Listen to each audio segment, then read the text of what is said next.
Assalamualaikum warahmatullahi wabarakatuh. Apa kabar sobat-sobat semuanya? Oke, mari kita lanjutkan ceritanya. Bab 146, Akting Qin Hua gagal. Pukul 6 sore, Ji Fei tiba di Pulau Jeju. Waktu yang ditentukan menunjukkan pukul setengah 6. Dia dan Li Ruoxi selesai berbelanja, dan Li Ruoxi pulang ke rumah. Dia tidak memberikan mobil itu kepada Ji Fei karena dia khawatir Ji Fei akan mengemudi dalam keadaan mabuk lagi. Dia tidak mempercayai apa yang disebut penjelasan Ji Fei. Karena mereka tiba lebih awal, Qin Hua dan Yao Guangbiao tidak ada di sana untuk menyambut mereka. Saat Ji Fei hendak melangkah masuk, tiba-tiba terdengar suara percakapan ibu dan anak dari belakang. Ling Bin, jangan selalu menaruh perhatian pada bocah cilik Ji Fei itu. Dia adalah pria kelas bawah. Mari kita pelihara dia dulu. Lalu setelah menggemukkannya, kita akan membunuhnya seperti babi tahun baru. Suara Huayun terdengar lebih dulu. Suara Jin Lingbin mengikuti. Sungguh memalukan bagi saya untuk mengatakan ini di depan umum hari ini. Saya berharap dia dibunuh secepat mungkin. Oke, kalau begitu bicaralah dengan ayahmu hari ini dan coba bunuh dia secepat mungkin. Sialan, kuharap aku bisa meledakkan kepalanya dengan satu pukulan. Hahaha, Ji Fei mencibir dan menoleh. Jin Lingbin, datang dan ledakkan kepalaku. Ah! Huayun dan Jin Lingbin berteriak bersamaan. Matanya tertuju pada Ji Fei, seolah-olah dia baru saja melihat hantu, dan dia tidak menyangka akan bertemu dengannya di sini. Memikirkan apa yang dikatakan Ji Fei barusan kebetulan didengar oleh Ji Fei, aku merasa lebih mual daripada memakan siang. Jin Lingbin memandang Ji Fei dan mengepalkan tinjunya secara impulsif beberapa kali, namun akhirnya menahan dan tidak berani melangkah maju. Tidak bisa mengalahkannya, jangan berani melawan. Ji Fei menamparkan kepalanya. Aku lupa, kamu bukan anak kandung Jin Minglu. Kamu adalah anak haram dari ibumu dan orang lain. Jadi nama keluargamu bukan Jin. Dan namamu juga bukan Jin Lingbin. Ledakan, begitu kata-kata Ji Fei keluar, Huayun dan Jin Lingbin seperti anak kucing yang ekornya diinjak, dan bulunya langsung meledak. Pelanggan yang datang untuk makan di sekitar mendengarnya dan berhenti satu demi satu. Mereka yang bisa datang ke sini untuk makan bukanlah orang biasa, dan mereka telah mendengar sesuatu tentang apa yang terjadi pada grup Jin. Bukankah ini istri dan anak pimpinan Kim dari grup Kim? Sekarang grup Jin telah berganti nama menjadi grup Bai Hua. Ketuanya adalah Huayun dan wakil ketuanya adalah Jin Lingbin. Saya mendengar bahwa Jin Minglu dan Huayun bercerai, dan Huayun menyeretnya keluar dan melemparkannya ke jalan. Banyak perbincangan. Meski soal anak haram tidak disebutkan, namun implikasinya tetap sama. Berdengung, Huayun dan Jin Lingbin merasakan suara gemuruh di telinga mereka, seolah-olah mereka disambar 5 petir, dan wajah mereka terbakar. Ji Fei memandang Huayun, kamu terlalu mengkhianati Jin Minglu. Tahukah kamu siapa ayah Jin Lingbin? Mungkinkah dia seorang pengemis di pinggir jalan? Haha. Di akhir kalimat, dia tertawa mengejek. Huayun sangat marah hingga seluruh tubuhnya gemetar, dan Jin Lingbin hampir meledak amarahnya. Ji Fei, kamu benar-benar penjahat, aku akan membunuhmu hari ini. Setelah mengatakan itu, dia bergegas menuju Ji Fei dan ingin mengambil tindakan terhadap Ji Fei. Tiba-tiba, sesosok tubuh muncul di depannya, dan kemudian sosok tinggi muncul di depan Jin Lingbin. Ledakan, sosok itu meledak, menjatuhkan Jin Lingbin. Qin Hua lah yang mengambil tindakan. Aduh, Jin Lingbin menjerit dan jatuh ke tanah. Qin Hua, beraninya kamu memukul anakku, Huayun berteriak dengan marah. Qin Hua baru saja turun untuk menyambut Ji Fei dan kebetulan melihat Jin Lingbin dan Ji Fei bentrok. Memikirkan pengaturan saudara Chen, biarkan dia menemukan kesempatan untuk berkonflik dengan Huayun dan Jin Lingbin di depan Ji Fei, dan lebih dekat dengan Ji Fei. Oleh karena itu, dia bergegas tanpa ragu-ragu dan meninju Jin Lingbin. Qin Hua memandang Huayun dan berkata, diam, jika kamu berani berbicara kasar kepada saudara Ji lagi, berhati-hatilah dan saya akan meminta penjaga keamanan untuk mengusirmu. Huayun sekarang menganggap Jin Lingbin sebagai duri di sampingnya. Melihat Jin Lingbin dipukuli seperti ini, dia sangat marah. Qin Hua, kamu sedang mencari kematian. Jika kamu tidak segera meminta maaf kepadaku dan memukuli Ji Fei, aku akan menjadikan Jejumu pulau itu tidak bisa dibuka. Qin Hua mengutuk dalam hatinya, idiot, anak laki-laki yang tidak berguna dan kamu, wanita bodoh, berteriak-teriak di sini. Keluar sekarang, keluar dari sini, aku tidak takut. Patah, untuk bertindak realistis, Qin Hua menamparkan wajahnya. Ah, Hua Yun menjerit parau dan membelah paru-parunya, darah langsung mengalir dari sudut mulutnya, dan beberapa giginya lepas. Keamanan, buang mereka, Qin Hua. Pulau Jejumu akan ditutup, aku.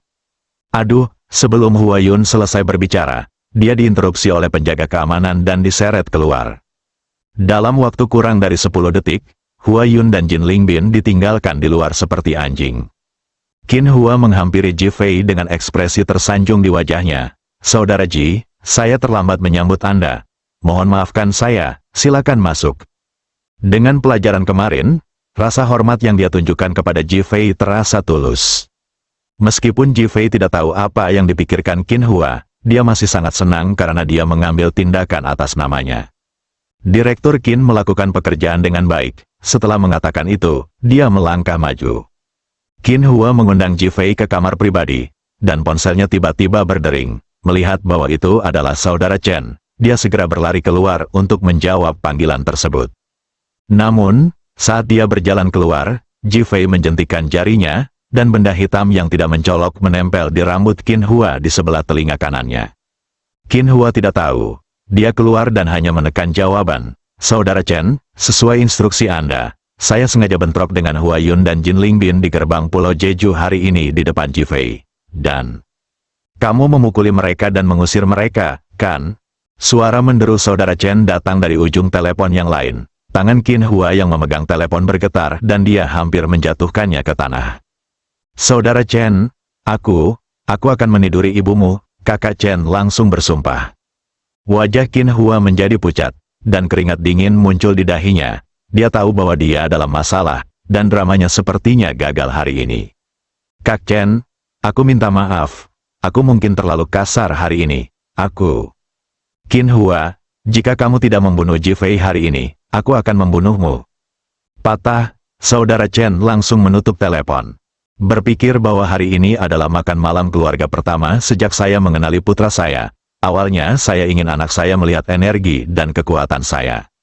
Tanpa diduga, dia ditampar wajahnya oleh bawahannya, yang membuat depresi.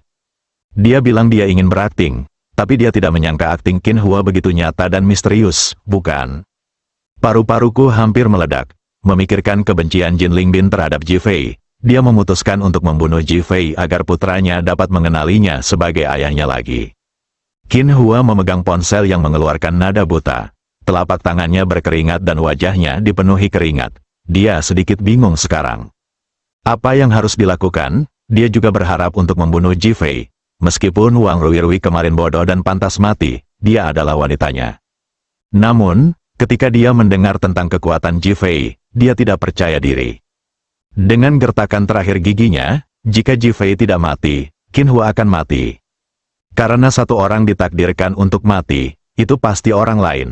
Qin Hua menoleh lagi dan melihat ke kamar pribadi tempat Ji Fei berada, matanya dingin dan mematikan. Bab 147 Siapa yang mengemudi dalam keadaan mabuk? Ketika Qin Hua kembali ke kamar pribadi, Yao Guangbiao telah tiba. Dia terlambat karena sedang menghadiri rapat. Ji Fei melihat Qin Hua. Meskipun hanya sekilas, dia tahu bahwa ekspresinya tidak wajar. Memikirkan isi panggilan antara Qin Hua dan pihak lain barusan, senyuman muncul di matanya, semua orang harus mati. Saudara Ji, Presiden Yao, saya sudah memesan makanan untuk disajikan. Saya ingin meminta maaf kepada saudara Ji hari ini, jadi saya harus minum yang baik bersama saudara Ji. Qin Hua mencoba untuk tenang dan berkata sambil tersenyum. Yao Guangbiao berkata dengan wajah serius, kamu harus minum anggur yang pantas kamu dapatkan terlebih dahulu. Itu tergantung suasana hatiku. Kakak iparku tidak suka kakakku minum terlalu banyak. Yao Guangbiao mendengus dalam hatinya, mengapa kamu ingin kakakmu minum bersamamu? Ada ketidakpuasan di matanya. Hati Qin Hua bergetar, dia ingin membuat Ji Fei mabuk. Senyuman minta maaf muncul di wajahnya. Awalnya aku ingin minum dengan kakak Ji. Yao Guangbiao ingin berbicara, tetapi Ji Fei melambaikan tangannya sambil tersenyum. Oke, aku akan minum 7 bersamamu. Kepala Qin Hua berdengung, apakah ini manusia? Namun, saya bahkan lebih bahagia ketika berpikir bahwa jika saya meminum 7 di antaranya, saya akan mati karena mabuk, atau bahkan kematian. Terima kasih, Saudara Ji atas kehormatannya. Dia memutuskan mempertaruhkan nyawanya untuk menemaninya dan segera berlari keluar untuk mengatur makanan. Saya mengambil kesempatan ini untuk meminum obat anti alkohol dan sup pelindung perut, dengan harapan dapat meningkatkan efektivitas tempur saya.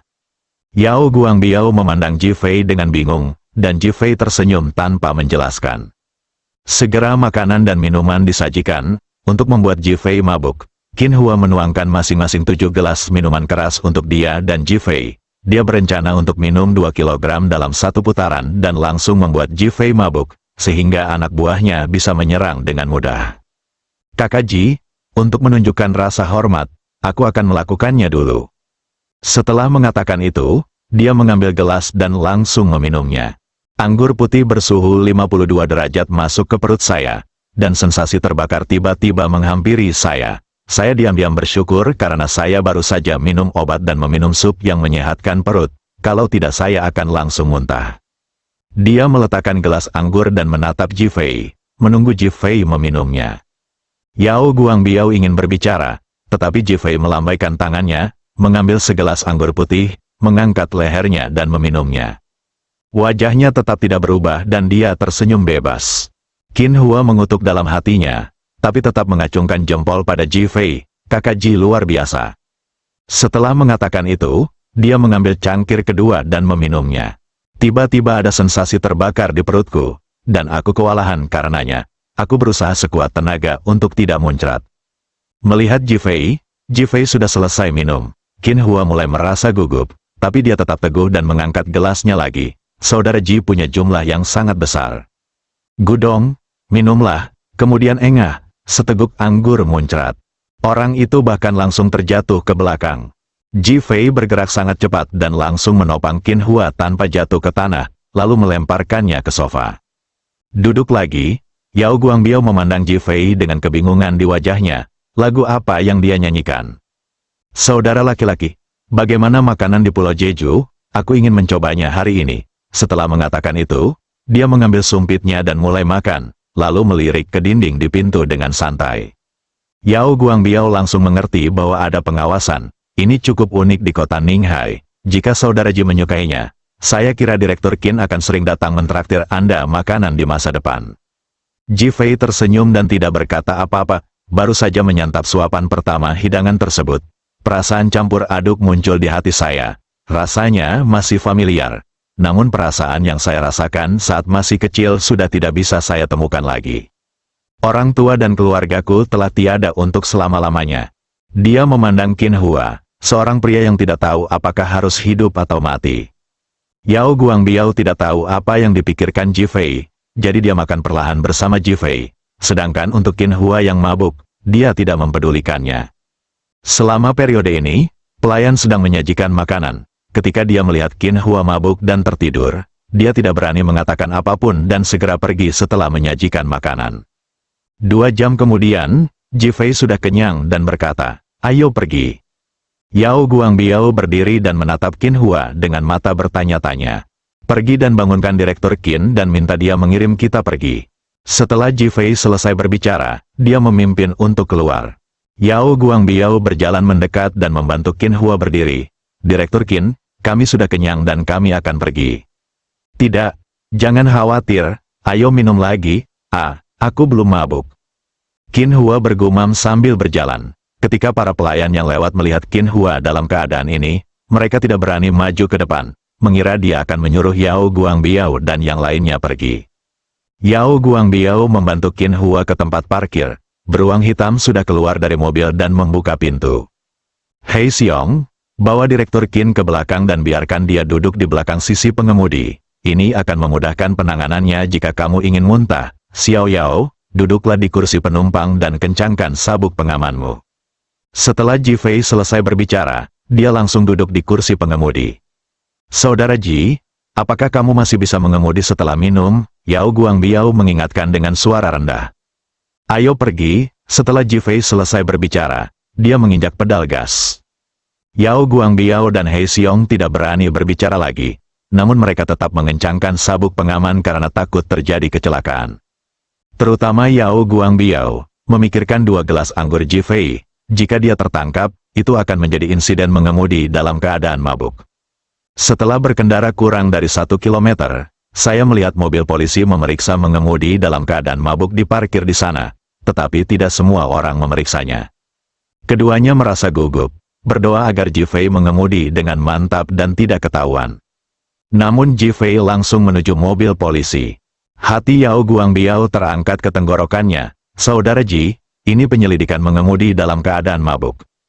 Jifei sudah menghentikan mobilnya, keluar dari mobil dan melihat kedua polisi lalu lintas. Saya di sini untuk menguji kandungan alkoholnya. Hati Yao Guangbiao bergetar saat mendengar ini.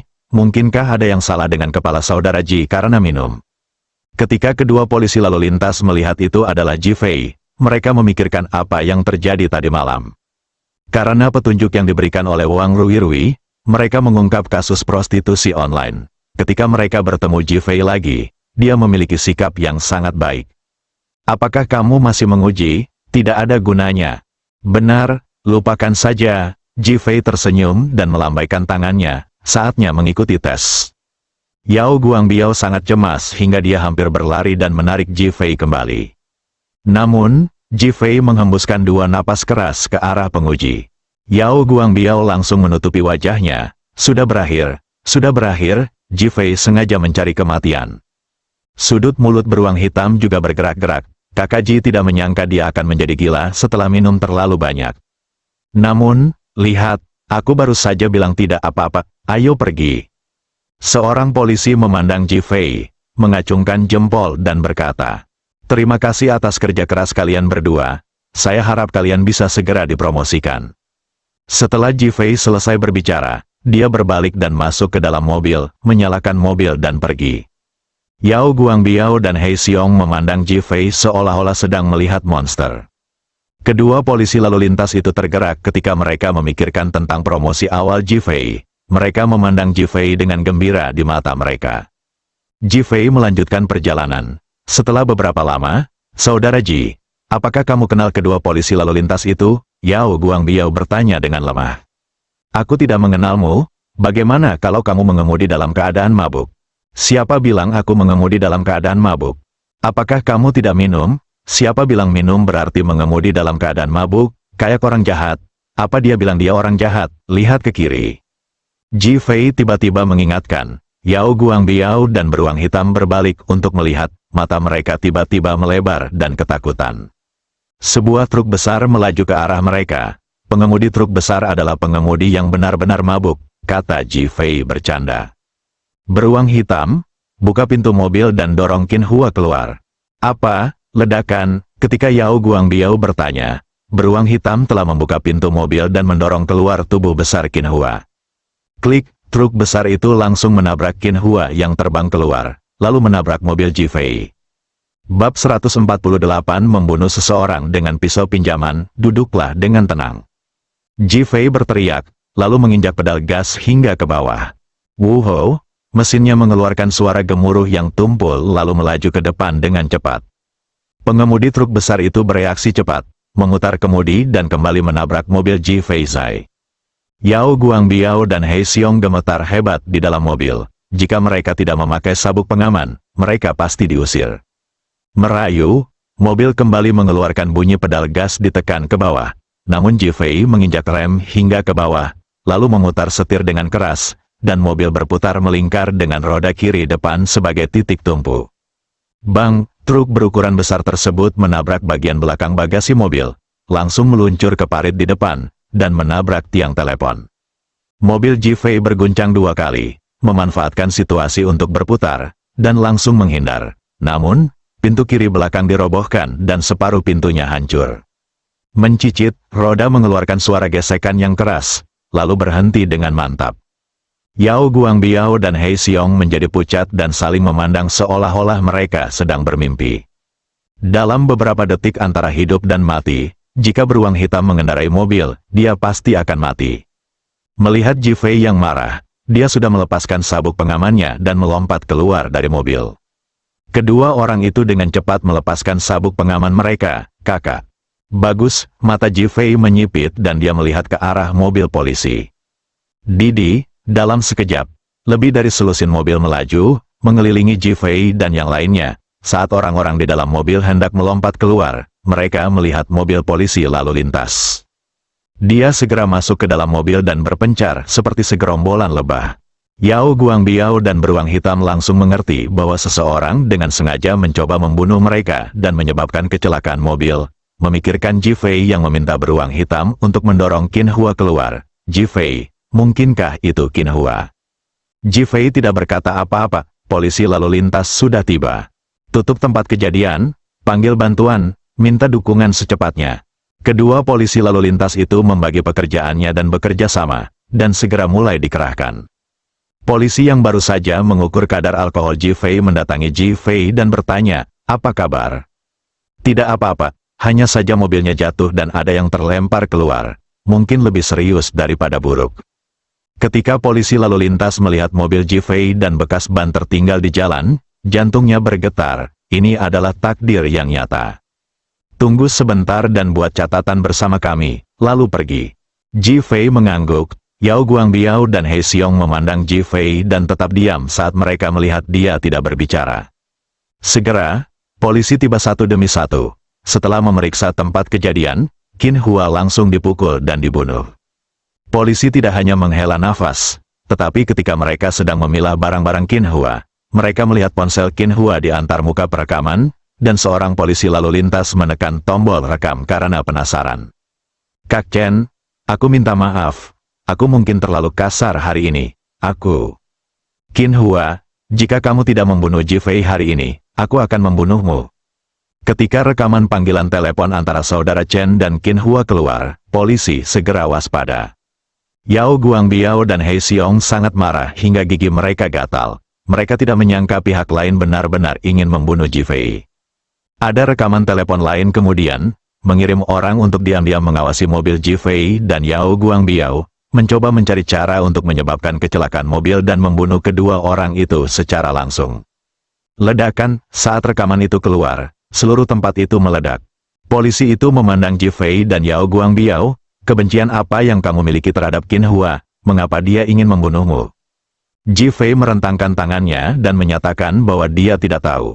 Yao Guangbiao melangkah maju. "Saya Yao Guangbiao, Wakil Presiden Federasi Industri dan Perdagangan. Hari ini Qin Hua berkata dia ingin mentraktir kami makan malam. Kami berjalan sesuai jadwal dan tidak ada konflik." "Yao, Presiden Yao, Anda adalah warga kehormatan terbaik kota Ninghai." "Presiden Yao, bukan." Yao Guangbiao mengangguk. "Ini aku." Sikap polisi segera berubah. "Presiden Yao, jangan khawatir. Kami pasti akan melacak keberadaan saudara Chen melalui telepon, mencari tahu alasannya, dan menjelaskan kepada Anda." Yao Guangbiao kini telah menjadi legenda di kalangan politik dan bisnis Ninghai, dan semua orang sangat menghormati. Itu adalah seorang dermawan sejati, tidak ada seorang pun yang akan meremehkan orang baik. Pada saat ini, Yao Guangbiao akhirnya mengerti mengapa Ji Fei mengemudi. Dia berperan sebagai pengemudi dan memanfaatkan sepenuhnya identitasnya untuk menutupi. Tentu saja, dia juga tahu bahwa Ji Fei menggunakan gerakan ini untuk memaksa saudara Chen di belakang layar untuk mengungkapkan wujud aslinya, dan itu adalah jenis pengungkapan yang tidak ada hubungannya dengan dia. Tinggi, jika Anda memanfaatkan polisi, Anda benar-benar ahli. Setelah ketiga orang itu selesai, mereka pergi dengan mobil rusak. Di dalam mobil, saudara Ji, apa yang harus kita lakukan mengenai hal ini?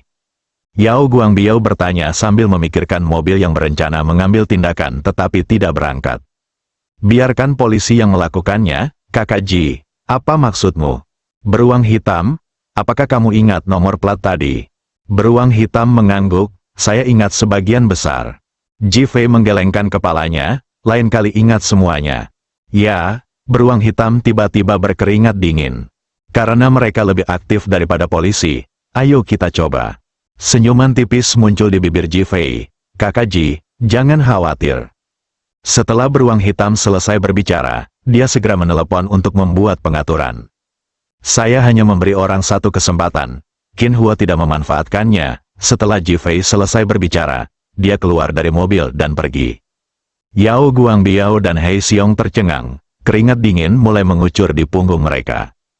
Ketika Ji Fei kembali ke villa, dia menerima telepon dari Yao Guangbiao. Beruang hitam telah melemparkan orang-orang itu ke pintu kantor polisi dan menemukan catatan panggilan antara mereka dan Qin Hua.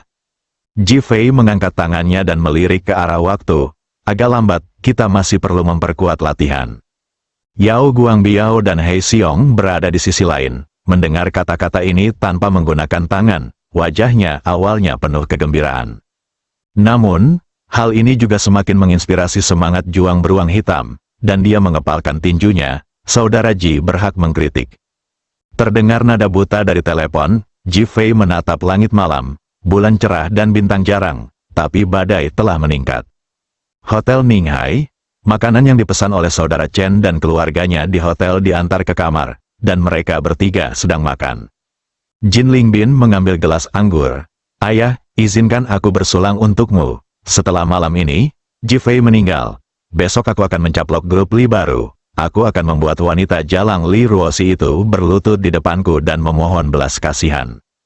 Ketika Hua Yun mendengar kata jalang, wajahnya terasa panas, dan dia memaksakan senyum. Saudara Chen tertawa dan mengambil gelas anggur. Jangan khawatir, semuanya terkendali. Hua Yun mengangkat gelas anggurnya. Ayo, mari kita minum bersama sekeluarga. Mimpi buruk Ji Fei akhirnya berakhir. Bang! Suara gelas anggur berdenting terdengar, dan ketiga orang itu memiliki senyuman yang kuat di mata dan wajah mereka. Saat ini, Jin Lingbin merasa bahwa ayah ini jauh lebih baik daripada ayah Jin Minglu. Ayah, aku harus belajar dari ayah dan menjadi orang pemberani yang bisa mencapai hal-hal besar. Oke, seperti yang diharapkan dari anakku, Bang. Pintu tiba-tiba terbuka, dan pengawal itu bergegas masuk dengan panik. Saudara Chen, cepat pergi. Qin Hua gagal membunuh Ji Fei. Polisi mengetahuinya dan datang untuk menangkapmu. Mereka sudah ada di bawah. Apa? Saudara Chen tiba-tiba berdiri. Ayo pergi sendiri-sendiri. Setelah mengatakan itu, dialah orang pertama yang berlari keluar. Jin Lingbin memandangi punggung saudara Chen. Ayah yang baru saja dipujinya karena kemampuannya mencapai hal-hal besar dan keberaniannya tiba-tiba berubah menjadi tikus di jalanan. Hatiku kacau, dan aku tidak tahu bagaimana aku diseret oleh ibuku.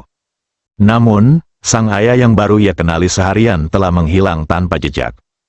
Siapakah anak kandungnya? Suami istri ibarat burung di hutan yang sama, dan mereka terbang terpisah saat bencana melanda. Apakah tidak ada yang menjaga anak saya?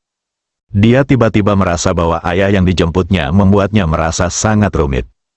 Bahkan agak tertekan. Bab 149 lakukan saja apa yang Ji Fei katakan. Rumah Xiao Zihai, suamiku, kamu harus menemukan cara untuk menyelamatkan Xiao Jian, dia satu-satunya putra yang kita miliki. Seorang wanita parubaya yang cantik, mengenakan cincin berlian di tangannya dan mengenakan pakaian desainer, seharusnya sangat glamor dan bangga, tetapi saat ini, wajahnya penuh dengan air mata, dan wajahnya penuh dengan kesengsaraan dan kesedihan yang tak terlukiskan. Duduk di hadapannya adalah seorang pria berwajah kurus, berkacamata, dan bermata elang tajam. Pria itu memegang rokok di tangan kanannya tetapi tidak menghisapnya, matanya tertuju pada puntung rokok merah dan dia tidak berbicara lama. Chen Qian marah, Xiao Zihai, jangan mengira aku tidak tahu bahwa kamu membesarkan seorang wanita di luar dan kamu memiliki anak haram dengan orang lain. Tapi ku beritahu, jika kamu tidak bisa menyelamatkan Xiao Jian, aku akan menuntutmu dan membiarkanmu mengikuti. Ayo masuk penjara bersama putra kita. Diam, kamu ingin mati, bukan? Tanpa aku, dari mana kamu mendapatkan apa yang kamu makan, pakai, dan gunakan sekarang? Bukankah kamu merusak pernikahan mantan istriku denganku dengan cara yang sama saat itu? Apa kamu tidak tahu seperti apa dirimu? Mata Xiao Zihai tajam dan dia memarahi dengan keras. Chen Qian segera mematikan mesin, matanya dipenuhi kesedihan, dan dia mengangkat tangannya untuk meraih lengan Xiao Zihai, ingin bertingkah genit. Xiao Zihai menepisnya dengan paksa. Kunci masalahnya sekarang adalah pihak lain menolak untuk memaafkan dan harus menyelidikinya secara mendalam. Masalahnya sendiri tidak serius, tetapi sikap pihak lain itu mendasar. Apa kamu tidak mengerti? Chen Qian tampak menyedihkan. Lalu, apa yang harus kita lakukan? Saya memeriksa grup Li yang baru. Itu adalah grup Boyang sebelumnya. Saya dengar grup itu sangat kaya dan tidak akan dengan mudah menerima penyelesaian kita. Nadanya melembut dan sikapnya berubah drastis. Xiao Zihai mengangkat tangannya dan menghisap rokok di tangannya dalam waktu lama. Hanya ada satu solusi untuk masalah ini sekarang. Metode apa? Kebijakan kekerasan? Apa maksudnya? Biarkan grup Li baru mengetahui betapa kuatnya kita. Ambil inisiatif untuk menyerah dan selesaikan masalah ini. Apa yang harus kita lakukan? Cepat lakukan, aku juga tidak mengerti. Ketika Chen Qian mendengar bahwa ada jalan, dia menjadi cemas lagi, bahkan menunjukkan ketidaksabaran. Xiao Zihai mengambil ponselnya dan membuat beberapa panggilan. Setelah membuat pengaturan, dia melihat ke arah Chen Qian dan berkata, mereka akan menghubungimu besok, kalau begitu tunggu saja grup Li baru menyerah. Setelah mengatakan itu, dia berdiri dan pergi. Chen Qian sangat gembira, tetapi ketika dia melihat bahwa dia akan pergi, dia tiba-tiba menjadi cemas. Apakah kamu masih pergi ke tempat rubah betina? Mata Xiao Zihai menunjukkan kemarahan. Ada yang harus kulakukan saat aku keluar. Tidak, biasanya kamu keluar begitu saja. Tapi aku tidak tahan, sekarang saat ini, kamu bahkan tidak tahu bagaimana menghiburku. Aku hanya ingin mati. Mata Xiao Zihai menunjukkan ketidakberdayaan dan kemarahan, dan akhirnya dia mendengus dingin dan duduk tanpa keluar. Chen Qian segera menempel padanya. Dia mendorongnya menjauh beberapa kali, tapi dia masih menempel padanya. Akhirnya, mereka berdua pergi ke kamar tidur. Namun, mereka telah menyusun rencana untuk grup Li baru Li Ruoxi. Ji Fei kembali ke villa dan semua orang di keluarganya tertidur. Dia diam-diam kembali ke kamarnya, mandi, mengganti pakaiannya, dan pergi ke kamar tidur Li Ruoxi. Saat saya membuka pintu, saya melihat Li Ruoxi masih membaca dokumen. Apakah kamu kembali? Li Ruoxi berkata dengan nada suam-suam kuku. Apakah kamu tidak puas dengan aku pergi makan? Ji Fei bertanya sambil tersenyum. Jangan bicara tentang pergi makan. Bahkan keluar mencari wanita, itu tidak ada hubungannya denganku. Nyata, tentu saja. Ji Fei mengulurkan tangannya di depan Li Ruoxi. Aku butuh uang ketika aku keluar mencari seorang wanita.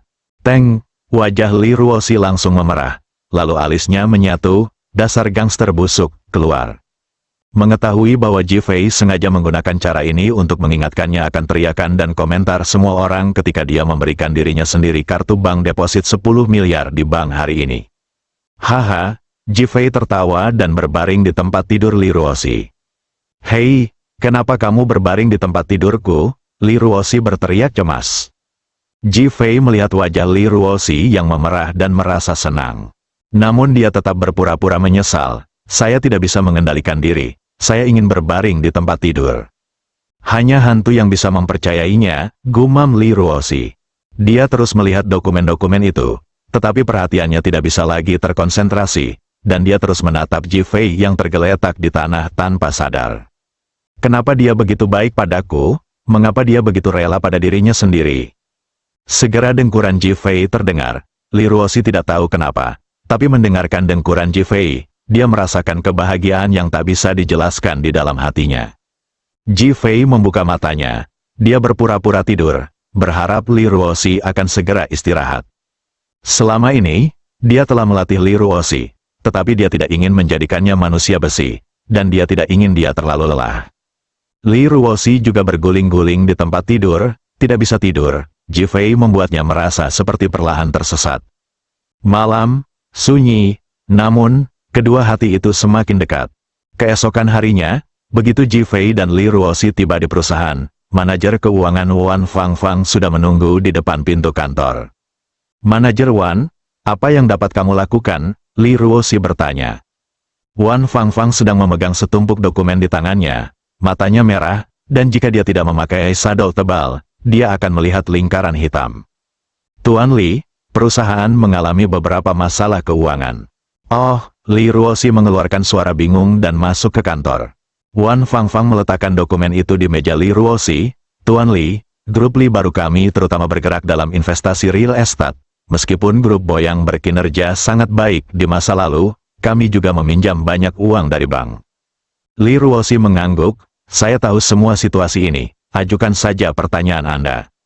Semula ada sebidang tanah yang akan dilelang bulan ini, dan kami telah meminjam 2 miliar dari bank untuk mempersiapkan penawaran. Tapi kami baru menerima pemberitahuan hari ini bahwa ada masalah dengan persetujuan uang dan itu akan terjadi. Tidak tiba tepat waktu. Oh, Li Ruoxi tanpa sadar menatap Ji Fei, yang sedang duduk di sofa tanpa mengangkat kepalanya. Mengapa mereka tidak menyetujuinya? Melihat Ji Fei mengabaikannya, Li Ruoxi hanya bisa terus bertanya. Mereka bilang kita masih berhutang pada bank sebesar 4 miliar dan meminjam 2 miliar lagi dengan total 6 miliar. Risikonya terlalu besar. Wan Fangfang ragu-ragu. Li Ruoxi melihat Wan Fangfang tidak mengatakan apa-apa, jadi dia bersandar di kursi dan berkata, "Manajer Wan, jika ada yang harus kamu lakukan, katakan saja secara langsung. Jangan ragu-ragu di perusahaan, terutama di depanku." Wan Fangfang tersenyum pahit. "Saya bertanya melalui kontak pribadi. Mereka mengatakan bahwa Anda mengirim Xiao Jian ke kantor polisi dan menuntut pencemaran nama baik. Pihak lain ingin kami membatalkan masalah tersebut dan pinjaman akan normal." Li Ruoxi mengerutkan kening dan menatap Ji Fei. Wan Fangfang juga menoleh untuk melihat Ji Fei, bos besar di balik layar. Ji Fei meletakkan ponselnya dan berkata, "Tuan Wan, jangan khawatir tentang uang itu. Saya akan meminta Tuan Li untuk memberikannya kepada Anda nanti. Anda menelepon bank sekarang, kami tidak membutuhkan keduanya miliar pinjaman. Biarkan mereka datang dan menagih sisa 4 miliar hutang kita. Bayar. Kami akan membayarnya kembali sekarang." Wan Fangfang tertegun di tempat dan menatap Ji Fei dengan mata terbelalak, mengira dia salah dengar. Ji Fei menundukkan kepalanya dan memainkan ponselnya dan mengabaikannya. Wan Fangfang berbalik tanpa daya dan menatap Li Ruoxi. Lakukan saja apa yang Ji Fei katakan, Li Ruoxi membuat keputusan akhir. Wan Fangfang mengangguk secara mekanis dan berjalan keluar dengan lesu. Dia merasa Ji Fei adalah orang gila hari ini. Jika dia benar-benar membayarnya kembali, rantai modal grup Li baru akan putus, dan perusahaan bahkan akan bangkrut. Tapi dia tidak mengerti mengapa Li Ruoxi setuju. Saya menelepon pihak lain untuk memberitahu mereka. Ketika pihak lain menerima berita tersebut, mereka langsung menjadi gugup. Bab 150 Istriku, kamu cantik sekali rumah Xiao Zihai. Sayang, izinkan aku minum sup bergizi untukmu. Aku bangun pagi-pagi untuk membuatkan sup ini untukmu. Istrinya, Chen Qian, memiliki ekspresi tersanjung di wajahnya, dengan perasaan asmara dari tadi malam masih melekat di sudut matanya. Mata elang Xiao Zihai bersinar terang dan menyapu tubuh istrinya untuk waktu yang lama. Tadi malam, saat dia tiba-tiba mencicipinya, dia merasakan rasanya berbeda, yang membuatnya sangat puas. Dia mencubit wajah lembut istrinya dan berkata, "Begitulah caramu menyuapku saat itu." Chen Qian berkata dengan genit, "Kalau begitu aku ingin membelimu kembali sekarang." Xiao Zihai menunjukkan kepuasan di wajahnya dan mengangguk, "Tunggu saja, mungkin akan segera ada berita. Saya tidak percaya perusahaan kecil tidak berani memberi saya muka." Xiao Zihai dengan cerdik menggunakan berita Xiao Jian untuk mengalihkan perhatian Chen Qian. Dia tidak bisa meninggalkan wanita lain yang bersamanya sekarang. Kekecewaan melintas di wajah Chen Qian. "Ya, aku paling percaya padamu. Suamiku, aku percaya padamu di masa lalu, dan aku masih percaya padamu sekarang, sama seperti kemampuanmu, yang tetap sama selama beberapa dekade." "Haha, kamu benar-benar seekor rubah betina." Meskipun Xiao Zihai tahu bahwa dia sengaja memujinya, dia tetap sangat senang ketika mendengar tentang kemampuannya. Bagaimanapun, kemampuan mewakili wajah seorang pria. "Benci, rubah betina itu adalah wanita-wanita itu," tegur Chen Qian, matanya tertuju pada telepon yang diletakkan Xiao Zihai di atas meja. "Kenapa kamu belum menelepon?" "Didi," begitu dia selesai berbicara, telepon berdering. "Apakah menurutmu ini akan terjadi?" Xiao Zihai penuh percaya diri dan tenang, dan perlahan mengangkat telepon. "Suamiku, setelah aku menjawab telepon sebentar lagi, aku ingin mengucapkan terima kasih banyak." Mata elang Xiao Zihai bersinar seolah dia baru saja menemukan mangsa, dan dia menekan tombol jawab dengan penuh semangat. "Pemimpin, kami baru saja menerima pemberitahuan dari grup Li baru bahwa mereka tidak lagi membutuhkan pinjaman." Terdengar suara cemas seorang pria. "Hu Fang, apa yang kamu katakan?" Xiao Zihai langsung meninggikan suaranya. Li Group yang baru mengatakan mereka tidak memerlukan pinjaman bank. Xiao Zihai merasa seperti baru saja ditampar wajahnya. Sialan, kalau begitu biarkan mereka membayar kembali pinjaman banknya. Bagaimana mereka bisa begitu hebat? Wajah Hu Fang di sisi lain berubah menjadi labu pahit. Pemimpin, Wan Fangfang, manajer keuangan grup Li yang baru, telah mengatakan bahwa mereka akan segera membayar kembali 4 miliar hutang mereka pada bank kita.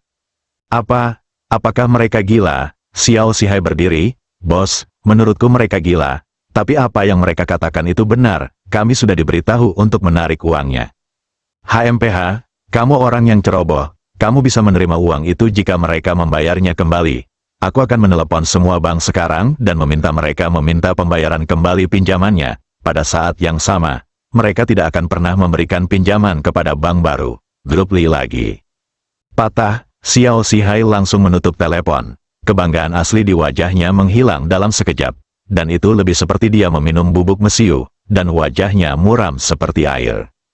Suamiku, apakah mereka sudah setuju? Meskipun Chen Qian sepertinya bukan kabar baik, dia tetap bertanya dengan cemas ketika dia mengira itu ada hubungannya dengan putranya. Janji yang luar biasa, Xiao Zihai mengangkat kakinya dan pergi. Suami, diam, jika kamu bisa mendidik anakmu dengan baik, bagaimana ini bisa terjadi? Xiao Zihai berteriak untuk berhenti dan berjalan keluar.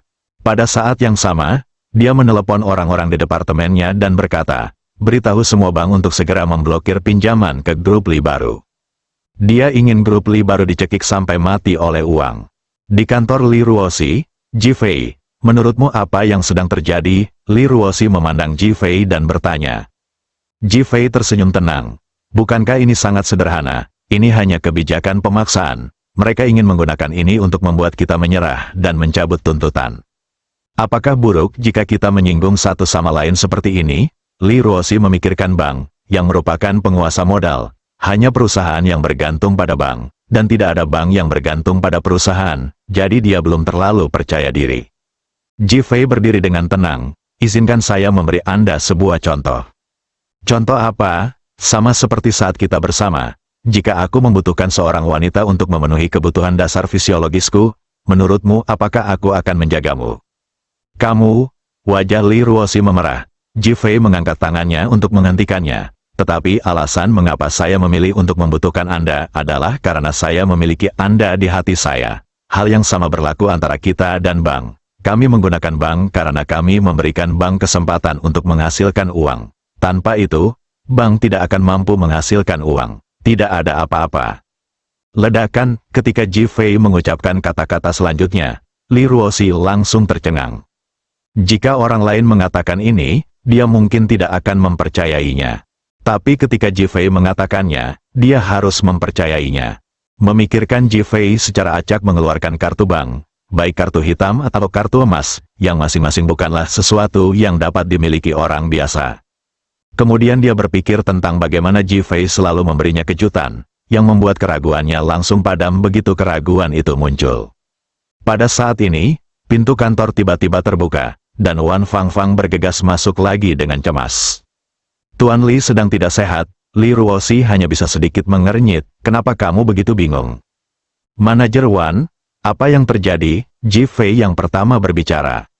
Wan Fangfang menatap Ji Fei dengan keluhan di matanya. Meskipun dia tahu bahwa Ji Fei sangat mampu, dia masih merasakan kebencian di hatinya. Sekarang semua bank telah menghubungi kami dan secara resmi memberitahu kami bahwa kami harus membayar kembali semua utang kami dan tidak akan meminjamkan uang lagi kepada kami di masa mendatang. Bagaimana ini bisa terjadi? Li Ruoxi sangat terkejut. Bagaimana bisa ada situasi di mana seluruh tubuh bisa terpengaruh oleh satu gerakan? Wan Fangfang melirik Ji Fei dan berkata, saya baru saja menelepon bank pemberi pinjaman dan memberitahu kami bahwa kami tidak akan lagi meminjamkan uang dan akan membayar kembali 4 miliar utang kami. Saya tidak menyangka hal itu akan memicu reaksi berantai. Langsung. Setelah mengatakan itu, dia melihat ke arah Ji Fei lagi. Saya benar-benar tidak mengerti mengapa saudara Ji, yang dikagumi oleh seluruh perusahaan, dapat menggunakan tindakan yang buruk hari ini.